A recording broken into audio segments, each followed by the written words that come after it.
To our fellow cleaning professionals, we know our industry does not get a lot of respect. We're so glad you're here. We make this free content for you. We understand the challenges of the industry. If you've gotten value out of this, please subscribe. And for those business owners you know, team members you know, share this podcast with them. We're so grateful. And let's get back to the doc.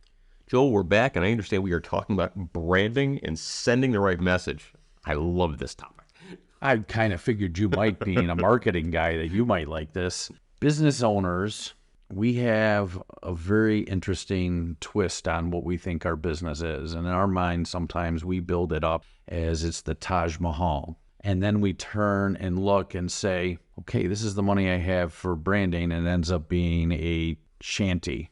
And when you hand over a business card to a prospect where it is falling apart in their hands, or the ink is sticking to plastic paper, or there's coffee spills on it with little perforation holes, and you're trying to tell your client that you are as good as the Taj Mahal, there is no commonality in that branding. Right. You're trying to brand yourself as something that you obviously are not. And I'm not saying that's not how I necessarily started out, but I've kept my branding consistent since the moment that we got our logo design, and we felt it was very powerful in look and in color. And therefore, when we started our first round of business cards, they weren't the thickest cards on the market, but they were substantial, and we had glossiness to them, so they kind of stood out. They've evolved into a thicker card where they're color on the edges, and we do advertising of our, well, it is advertising on the front, our logo, our name, the company, our contact informations, associations we belong to, and then on the back, it's a little bullet point of everything that we do. I know companies put the faces of their employees on them sometimes so that it makes it more personable. I know that some companies put a QR code so it can be scanned and either download it right to their phone or go right to their website. So there's different ways of doing it, but you want your brand to be consistent with what you're trying to tell your clients that you are. So if you want to go out and market yourself as the low price in town, again, you don't want to come with all the bells and whistles, because they're going to say, okay,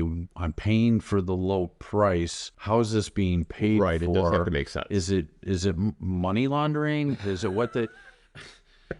so again, branding can go the wrong way the other way too. Right. So you want to be consistent. And then when you start buying the giveaways for your company, maybe you decide to do pens, and everybody, who does pens, sometimes they rush out and they buy the ones that they can get sent through the mail for pennies per pen. Yeah. And you hand them over to the person, and the ink is all over their hands, and the first time they go to use it, it falls apart. Or it does not write properly or well. So those are all the things that you have to think about. Every part of your business is going to represent your business, the type of apparel that you wear. If you're presenting yourself as an average to high-end type of a company, and you show up in flip-flops and overalls, you might not be taken as seriously. So again, your attire as the business owner, how you present yourself, how, do you drive up in a jalopy? When I started my business, I had used cars, 150,000 miles on them or whatever. If they were really bad, I'd park way back in the parking lot so the client wouldn't see what I was driving, or the lot over and walk to the client. Sure. But I also don't want to drive up in a Maserati. Oh my gosh, this is a high-end service I can't And I'm paying afford. for that car. Yes. So you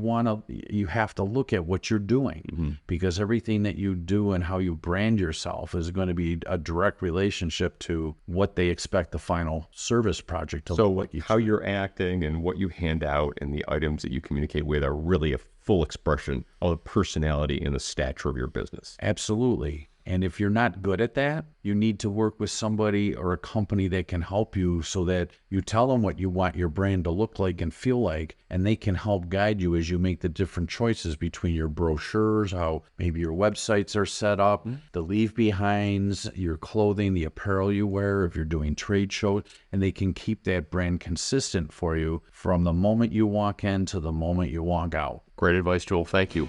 You're welcome.